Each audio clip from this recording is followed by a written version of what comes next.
Hello students, आज की इस वीडियो में मैं कक्षा 10वीं वाले विद्यार्थियों को गणित सब्जेक्ट के 3-3 नंबर वाले प्रश्नों को बताऊंगा।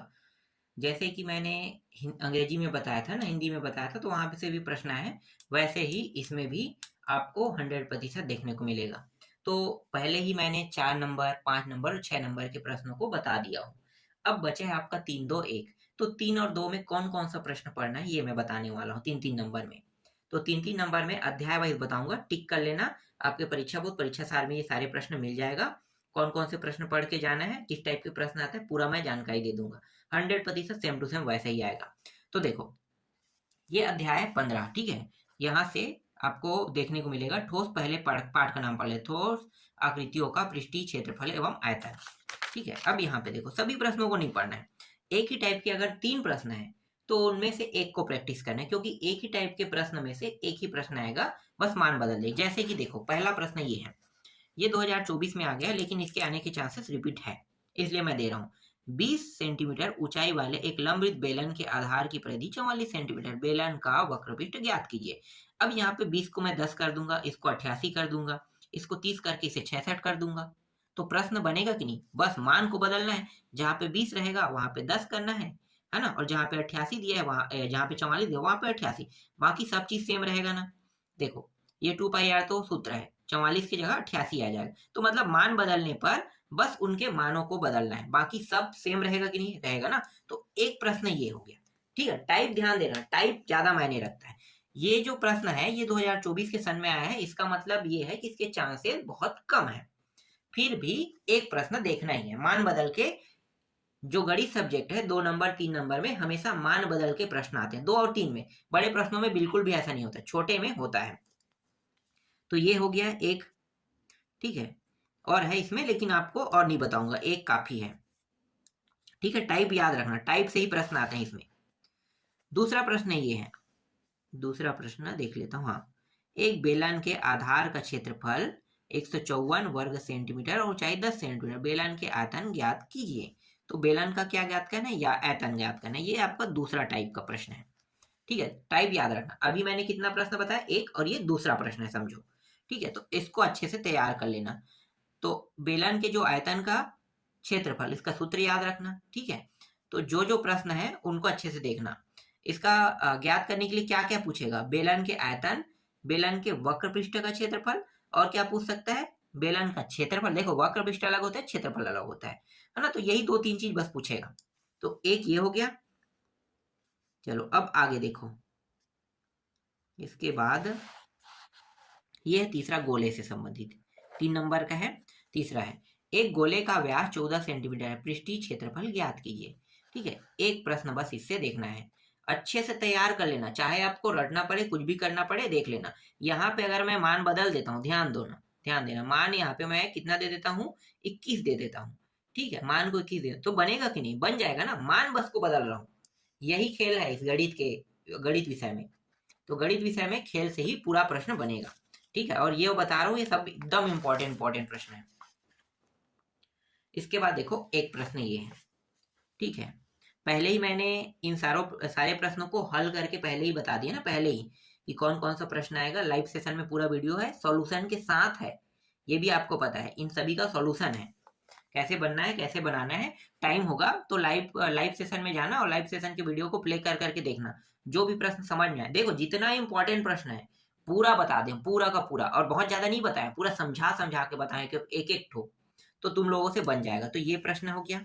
ठीक है, ये हो गया, कौन सा है, पहला, दूसरा, तीसरा है, चौथा, चौथा है ना, चौथा टाइप। तो देखो, एक घनाभ की लंबाई 10 सेंटीमीटर, चौड़ाई 10 सेंटीमीटर, ऊंचाई 5 सेंटीमीटर, घनाभ के आकार विकर्ण आकाशीय विकर्ण की लंबाई ज्ञात कीजिए। तो यहाँ पे जैसे 10 की जगह में मैं 5 दे देता हूँ, 5 दे देता हूँ, इसको 20 दे देता हूँ, तो बन जाएगा ना, बन जाएगा। बस ये सूत्र याद रखना है। ठीक है, और आगे प्रश्न इसमें बताने की जरूरत तो नहीं है, ये बन जाना चाहिए। 4 टाइप हो गया। इसके बाद देखो, ये 5वां टाइप है, 10 सेंटीमीटर व्यास वाले अर्धगोले का संपूर्ण पृष्ठ का क्षेत्रफल ज्ञात कीजिए। एक प्रश्न देखना है इसमें। ठीक है, यहाँ पे मान अगर मैं 6 कर देता हूँ तो बन जाएगा कि नहीं, बन जाएगा ना। तो बस ऐसे ही ये लोग चेंज करते हैं, ज्यादा इसमें कुछ दिक्कत वाला तो होता नहीं, बस चेंज कर करके बनाते हैं। ठीक है, ये भी हो गया। चलो देखो, इसमें क्षेत्रफल ज्ञात कर रहे हैं, इसमें आयतन ज्ञात करने के लिए बस आपको सूत्र याद होना चाहिए, बन जाएगा। किसी में क्षेत्रफल ज्ञात करने के लिए, किसी में आयतन, वैसे ही रहेगा। फिर इसके बाद देखो ये वाला प्रश्न, 14 सेंटीमीटर व्यास वाले अर्धगोले का संपूर्ण पृष्ठ का क्षेत्रफल, अभी तो बताया ना इससे संबंधित 10 सेंटीमीटर अर्धगोले, और यहाँ पे क्या है अर्धगोले, ठीक है, व्यास वाले अर्धगोले के संपूर्ण पृष्ठ का क्षेत्रफल, ये भी संपूर्ण पृष्ठ, ये हो गया है, ठीक है। पहले ही बता दिया हूँ एक प्रश्न, इससे तो बार बार नहीं देखना है, ठीक है। 4 टाइप हो गया। इसके बाद देखो ये वाला प्रश्न, ठीक है, ये है 15 सेंटीमीटर ऊंचाई वाले बेलन के वक्र पृष्ठ का क्षेत्रफल 660 वर्ग सेंटीमीटर, तो बेलन के आधार की त्रिज्या ज्ञात कीजिए, ठीक है। इसमें से एक टाइप के प्रश्न देखना है, एक ही, बहुत सारे रहते हैं लेकिन देखना नहीं है, ठीक है, एक ही प्रश्न देखना है। चलो ये भी हो गया। अब देखो ये वाला, एक बेलन का व्यास 14 सेंटीमीटर, ऊंचाई 10 सेंटीमीटर, तो बेलन के वक्र पृष्ठ ज्ञात कीजिए। अगर ये व्यास को मैं 10 कर देता हूँ, इसको 7 कर दूंगा, तो सेम टू सेम ऐसे ही बनाना, बन जाएगा ना, बन जाएगा ना। और इसको अगर मैं 12 कर देता हूँ और इसको 14 कर देता हूँ, तो भी बनेगा नहीं, बन जाएगा ना। तो बना के देखना, ठीक है, ट्राई करते रहना। मतलब ये छठवा या सातवां प्रश्न हो गया ना, कौन सा हो गया, छठवा या सातवां, ठीक है। और कौन सा प्रश्न देखना है, आयतन पृष्ठीय क्षेत्र त्रिज्या ज्ञात कीजिए, नहीं ऐसा प्रश्न नहीं आता, बराबर बराबर वाला, ठीक है। इसके बाद ये 8वां होगा, समझो, उस बड़े से खंभे की लंबाई ज्ञात कीजिए जो 10 सेंटीमीटर, ये तो अभी बताया ना, कमरे उमरे वाला, ठीक है। ये बता दिया तो मत देखना, नहीं बताया हूं तो देख लेना, ठीक है। ये प्रश्न, तो ये प्रश्न देखना, मान बस को जैसे 5 5, यहाँ पे 20 वाला मैं बताया था ना, सेम टू सेम वही है। तो सेम टू सेम, अगर ये दोबारा बता रहा हूँ, या देखो दोबारा भी आ सकता है ना, तो ये सेम टू सेम होगा, तो एक जगह से देखना। तो 6 या 7 टाइप का प्रश्न हो गया आपका, 7 टाइप का, समझो। अब ये वाला प्रश्न देखो, ये है, एक बेलन के आधार की त्रिज्या 14 सेंटीमीटर, ऊंचाई 10 सेंटीमीटर, बेलन के वक्र संपूर्ण क्षेत्रफल ज्ञात कीजिए, इसको देख लेना, एक प्रश्न, ठीक है। अगला, एक बेलन के वक्र पृष्ठ का क्षेत्रफल 3696 वर्ग सेंटीमीटर, बेलन के आधार की त्रिज्या 14 सेंटीमीटर, बेलन की ऊंचाई ज्ञात कीजिए, ठीक है। इस प्रश्न को देखना है, यह आपके परीक्षा बोर्ड परीक्षा सार में आसानी से मिल जाएगा। इसके बाद ये तो बड़ा प्रश्न है, बड़े बड़े प्रश्नों को छोड़ दो, ठीक है, बस इतना ही है इसमें, और नहीं है, ठीक है। पहले ही 4 नंबर में मैंने बहुत सारे प्रश्नों को दे दिया है, 3 में जो 7 से 8 टाइप है, बस उनके टाइपों को देखना, ठीक है, बन जाएगा, बहुत सरल है।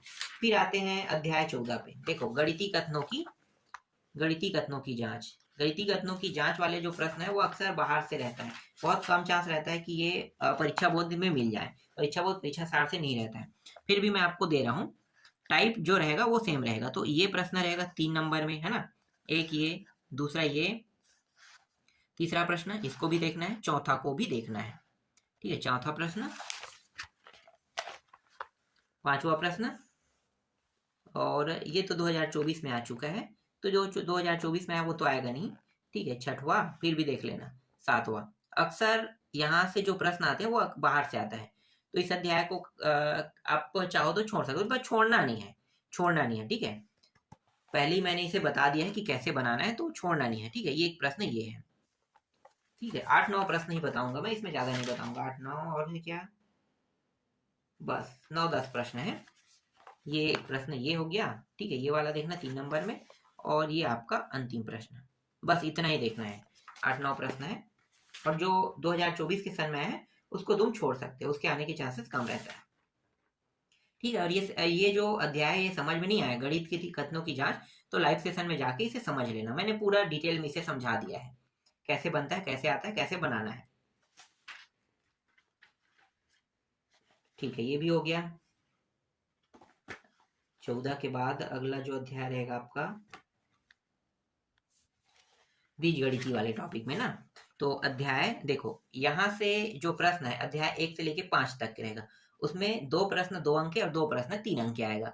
तो जो 2 अंक के प्रश्न आता है, 2 या 3 अंक के एक प्रश्न 100% अध्याय 1 से आता है, 100% आता है। तो कौन कौन सा प्रश्न आ सकता है, तो 2 नंबर में देखो, इनमें से किसी भी 2 प्रश्नों को देखना है कंपलसरी, कोई भी, देखो इसमें बहुत सारे 6 7 प्रश्न है, तो 6 7 प्रश्न की जगह सिर्फ 2 प्रश्न को देखना है जो 2 नंबर में आता है, ठीक है। तो 2 नंबर के हिसाब से कोई भी 2 प्रश्नों को देख लो। ये जो P2 है, P0 के मान ज्ञात कीजिए, या फिर इसके जगह में मान को बदल देगा, P5 P6 के मान ज्ञात कीजिए, है ना, P10 P 3 के मान ज्ञात कीजिए। तो कैसे बनाना है, तो ये बस आपको सीखना है। तो 2 प्रश्न देख लेना, आसानी से इससे संबंधित कोई भी प्रश्न आएगा वो बन जाएगा।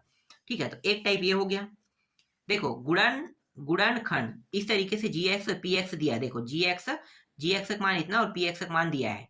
तो इसका मतलब क्या है, इसका मतलब गुणनखंड मतलब शेषफल प्रमेय की सहायता से शेषफल ज्ञात कीजिए।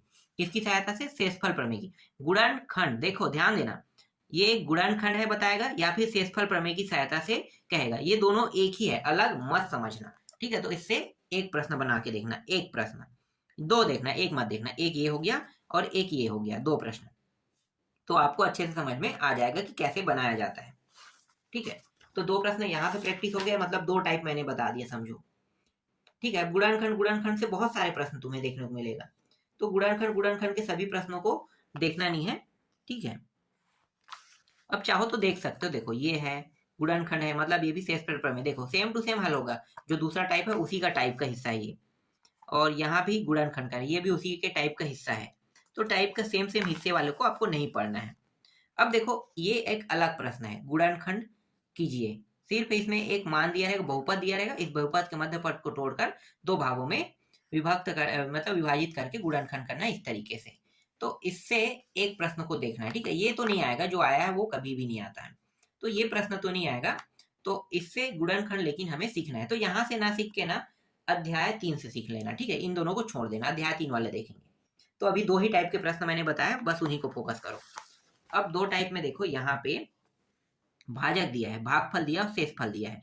तो ऐसे प्रश्नों को कैसे बनाना है भाई, ऐसे प्रश्न भी एग्जाम में आ सकते हैं, भाजक भागफल शेषफल। तो ये सूत्र याद होना चाहिए, बस इस सूत्र में मान रखोगे, हल करोगे, उत्तर आ जाएगा। ठीक है, अब यहाँ पे देखो यहाँ पे डायरेक्ट शेषफल प्रमेय की सहायता से हल कीजिए, या फिर गुणनखंड दिया है या फिर गुणनखंड है कहेगा, तब भी आपको वही करना है। तो ये जो प्रश्न है इसको भी आपको देख लेना है। ठीक है, सेम प्रश्न है। जैसे कि ये के का मान ज्ञात कीजिए, इसको भी देख लेना है, के मान वाले। यहाँ से 100% प्रश्न बनता है। 2 नंबर 3 नंबर का प्रश्न जो है दोनों एक साथ इस अध्याय से आ सकता है, इसलिए इसमें थोड़ा ज्यादा देखना पड़ेगा। ठीक है, इसको भी देख लेना। क्या है ये हाँ, शून्यांकों का योगफल एवं गुणनखंड। तो शून्यांकों का योगफल एवं गुणनफल वाले प्रश्न आता है एग्जाम में, कैसे बनाओगे। ये जो शून्यांकों का योगफल और गुणनफल वाला जो टॉपिक है, ये अध्याय 3 में भी है। तो यहाँ से देखना चाहो यहाँ से देख लो, या अध्याय 3 से देखना चाहो तो अध्याय, चलो इसको भी अध्याय 3 से देख लेंगे। ठीक है, इसको यहाँ से छोड़ दो। देखो शेषफल से एक प्रमेय कम से कम देखना है, शेषफल प्रमेय से एक प्रश्न देखना। गुणनफल और जो शेषफल वाला है, एक गुणनखंड है कहेंगे, या शेषफल प्रमेय से हल कीजिए, यही है सेम टू सेम। इसको 2-3 नामों से जाना जाता है, कंफ्यूज करने के लिए दे दिया जाता है। ठीक है, देखो भाजक वाला फिर से आ गया, कैसे हल करना है, एक आध प्रश्न इससे देखना है। तो शुरू में जो बताया बस उनको देखना। ये है के का मान, ये ज्यादातर आते रहता है, के का मान ज्ञात कीजिए, है ना। तो ऐसा प्रश्न अक्सर आते रहता है। और इसके बाद देखो शेषफल शून्य है, तो हल करके क्या करना है, उत्तर जो है 0 लाना है, तभी तो शून्य सिद्ध होगा ना। तो इसमें सिद्ध करना है। ठीक है, ये भी वही है, शेषफल प्रमेय से एक गुणनखंड है कहेगा या फिर शेषफल शून्य है कहेगा, तीनों एक ही है, अलग अलग नाम से मत पढ़ना। ठीक है, यहाँ पे दे रहा हूँ, बस इनको प्रैक्टिस कर लेना। अब यहाँ पे देखो ये भी शेषफल प्रमेय शून्य है, शेषफल शून्य है मतलब ये भी क्या है, वही है। हाँ, मध्य पद को तोड़कर देखो ये रहा गुणनखंड वाला। प्रैक्टिस करना चाहो तो एक प्रश्न को कर सकते हो, यहाँ से करना चाहो तो यहाँ से, या फिर अध्याय 3 से एक आध प्रश्न देख लेना। ठीक है, यहीं से देख लेना, एक प्रश्न ये देख लेना कैसे मध्य पद को तोड़ा जाता है। ठीक है, ये हो गया एक प्रश्न यहाँ से, और नहीं देखना, एक ही काफी है, एक ही काफी है। शून्यांकों के योगफल और गुणनफल से भी एक प्रश्न देख लेना। ठीक है, जैसे कि ये प्रश्न है, किसी को भी देखना चाहो देख लेना। ठीक है, ये दोनों में से कोई भी एक। अब 3 नंबर में ये प्रश्न अभी तक तो आया नहीं है ना। तो ये प्रश्न जो है कम से कम एक देख लेना, कैसे बनाया जाता है इनमें से एक। ज्यादातर ये नहीं आएगा, आएगा तो ये वाला ज्यादातर। कहाँ है, हाँ, जैसे वाई वाई वाला है ना, तो वाई वाई वाले के चांसेस ज्यादा रहता है, ये वाला का, ये वाले का। तो एक आध प्रश्न इसमें देख लेना, बन जाएगा उसके बाद ये। ठीक है, अब आते हैं 2 चरों का रैखिक समीकरण। 2 चरों के रैखिक समीकरण से 3 नंबर के प्रश्न ही यहाँ से आ सकता है, 2 का तो आएगा नहीं, यहाँ पे 2 के लायक कोई प्रश्न नहीं है। तो यहाँ से 3 नंबर में आ सकता है। तो तुम्हें बस याद करना है एक विलोपन विधि। विलोपन विधि से कैसे हल किया जाता है देख लो, एक विलोपन विधि, कोई भी कंपलसरी प्रतिस्थापन विधि, और एक प्रश्न तुम्हें देखना है अद्वितीय हल से। है ना, द्वितीय हल, अनेक हल, अनंत, अनेक हल, 3 प्रश्न बस देखना है। बस इसके बाद इसमें एक भी प्रश्न नहीं देखना है, ठीक है। 6 में जो देखना है वो तो मैंने पहले ही बता दिया, 6 में कौन कौन सा देखना है, 6 का पहले टिक करा दिया हूँ। देखना है 3 नंबर में तो 2-3 प्रश्न ही बस है। इसके बाद तीसरा अध्याय पे आते हैं, एक चर का द्विघात समीकरण। एक चर के द्विघात समीकरण से भी प्रश्न हर साल आते हैं। तो एक चर के द्विघात समीकरण में देखो, जैसे कि ये प्रश्न है, के मान के लिए मूल वास्तविक m बराबर होगा, है ना। तो ये जो प्रश्न है विविक्तिकार वाला, ये आते रहता है। ऐसे कई प्रश्न मिलेगा 2022 के सेट में, बी सेट, सी सेट, तीनों सेट में है। एक सेट के प्रश्न को पढ़ना है, ठीक है। 2018 वाला देखो, वर्ग समीकरण बनाए जिनके मूल 7 और 4 है। तो बस ये सूत्र याद होना चाहिए। इसी तरीके से मूल को 3 और 8 दे सकता है, 5 और 3 दे सकता है। तो आपको क्या करना है, बस इसी यहाँ पे जैसे अल्फा बीटा का मान रखा है ना, देखो अल्फा बीटा का मान वैसे ही रख के हल करना है, ठीक है। तो इसमें भी ये जो 2018 का 3 सेट है, तो एक सेट में यहाँ पे पहले ही है, 2 सेट को देखने की जरूरत नहीं, मैंने बता दिया कैसे करना है। तो दूसरा टाइप समझो ये है, टाइप बहुत मायने रखते हैं इसमें। इसके बाद देखो ये रहा, विविक्तिकार ज्ञात कीजिए। तो ये जो प्रश्न है इसको हल करना है, और विविक्तिकार ज्ञात कीजिए मतलब डी का मान 0 आना चाहिए, तभी विविक्तिकार क्या होगा, ज्ञात होगा। तो डी का मान आपको क्या करना है, ज्ञात करना है। तो ये जो पूरा मान है 0 होगा, तभी विविक्तिकार ज्ञात होगा। अब मूलों की प्रकृति से, चलो यहाँ पे ये वाला प्रश्न मत देखो, ये वाला देखो। हाँ, मूलों की, एक मिनट, वर्ग समीकरण के मूलों की प्रकृति पूछ रहे हैं। तो देखो डी का मान अगर 0 होता है तो दोनों मूल वास्तविक और बराबर होगा, ठीक है। ये क्या होगा, वास्तविक और बराबर होगा। और डी का मान 0 के अलावा प्लस में, माइनस में प्राप्त होता है तो क्या होगा, दोनों मूल काल्पनिक और असमान होगा। और ये प्लस में प्राप्त होता है तो जैसे +1 +2 +3, है ना, ये प्राप्त होता है तो क्या होगा, मूल वास्तविक होगा लेकिन असमान होगा, ठीक है। ये है इसके नियम, याद रखना। यहां से आएगा ना प्रकृति पूछने वाला, तो इसको ऐसे ही बनाना है। अब आगे देखो, विभेदक ज्ञात कीजिए। देखो विभेदक ज्ञात कीजिए मतलब डी का मान ज्ञात करना है इसमें। विभेदक कहेगा मतलब डी का मान। ये देखो मूलों की प्रकृति वाला है ना। तो चलो एक तो बता दिया हूँ, बार बार देखने की जरूरत है। अब ये देखो, ये अलग टाइप के प्रश्न है।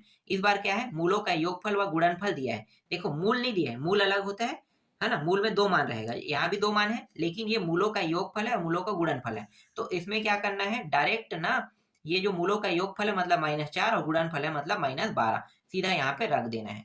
रख के सूत्र में हल करोगे, बन जाएगा, ठीक है। तो एक आध प्रश्न यहाँ से बन रहा है, इसलिए अच्छे से देखना।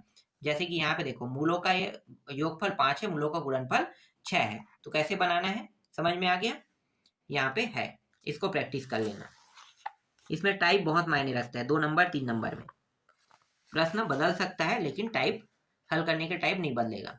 मूलों का योगफल गुणनफल ज्ञात कीजिए। देखो यहाँ पे अब आ गया मूलों का योगफल गुणनफल। तो सूत्र याद रखना, मूलों का योगफल -b/a, है ना, और मूलों का योगफल क्या होता है, c/a, सूत्र, है ना, c/a। एक आध प्रश्न नहीं देखना है, एक आध 2 प्रश्न, हर साल आने वाला प्रश्न है ये, हर साल। तो सभी प्रश्नों को प्रैक्टिस नहीं करना है। इसके बाद है ये मूलों की प्रकृति वाला है, छोड़ दो। मूलों की प्रकृति वही, डी का मान कितना आ रहा है ना, ये भी मूलों की प्रकृति है। और हल देखो ये वाला, हाँ ये वाला प्रश्न भी अति इंपॉर्टेंट है।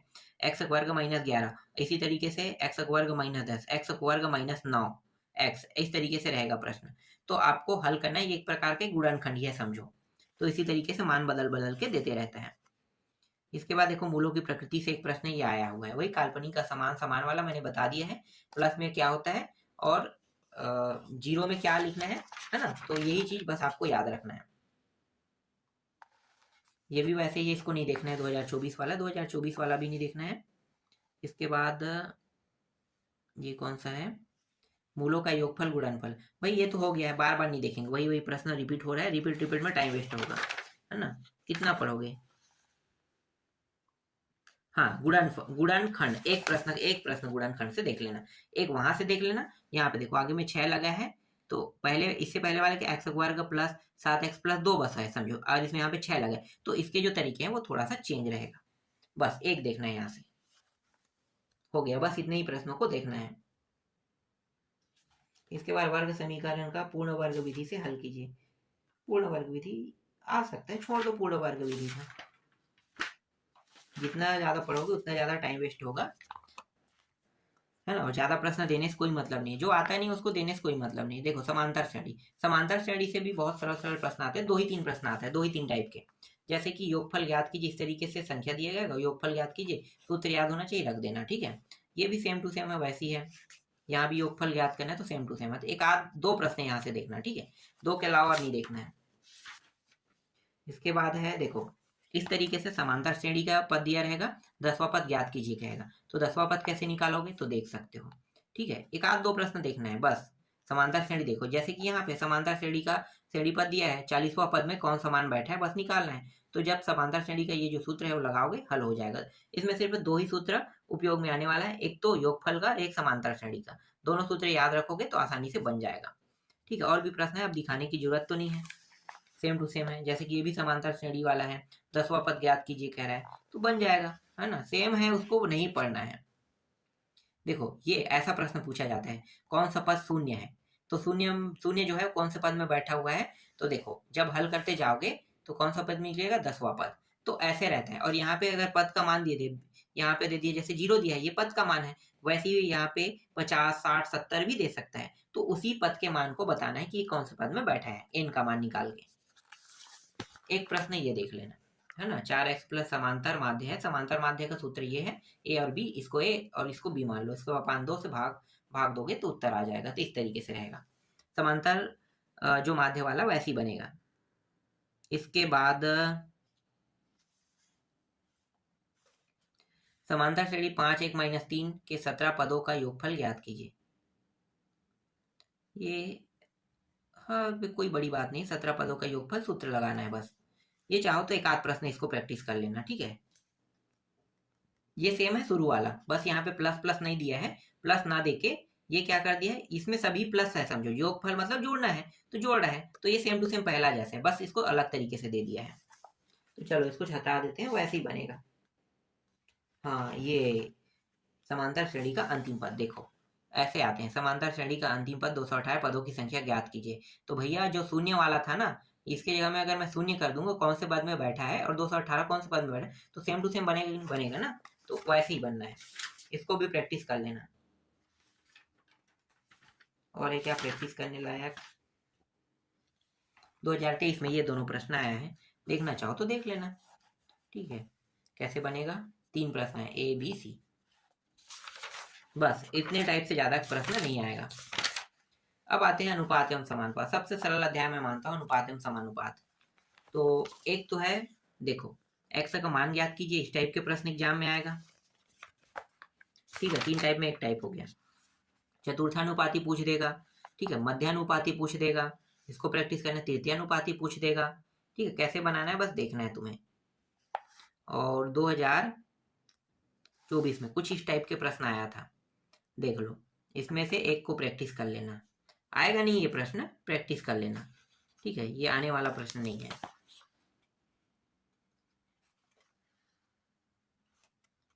इसके बाद 2018-20, हाँ ये तो हो गया है, छोड़ो इसको। और है ये वाला, देखो ऐसे प्रश्न रहेगा, है ना, x के मान ज्ञात कीजिए। जब एग्जाम आप लोग दिला के आओगे तो मैं दिखा दूंगा। ठीक है, कौन कौन सा आया है आपकी एग्जाम में, ये वाला तृतीयानुपाती से, इसको भी प्रैक्टिस कर लेना है, और 14वां को भी प्रैक्टिस कर लेना है। ठीक है, 15वां को भी प्रैक्टिस कर लेना, सेम जो देखेगा उसको छोड़ देना है। 16वां को भी देख लेना है, 17वां और 18वां। तो 2 नंबर और 3 नंबर के जितने भी प्रश्न एग्जाम में बन सकते थे इस अध्याय से, वो सारे मैंने बता दिया। देखो 2 नंबर के कितने प्रश्न बन सकता है, 2 प्रश्न, तो 2 दूनी 4, 3 दूनी 6, तो 10 नंबर के प्रश्न अभी मैंने बता दिया। जितने अध्याय को बताया उतने अध्याय से 10 नंबर के प्रश्न आएगा, तो इन सभी को देखना ही देखना है तुम्हें।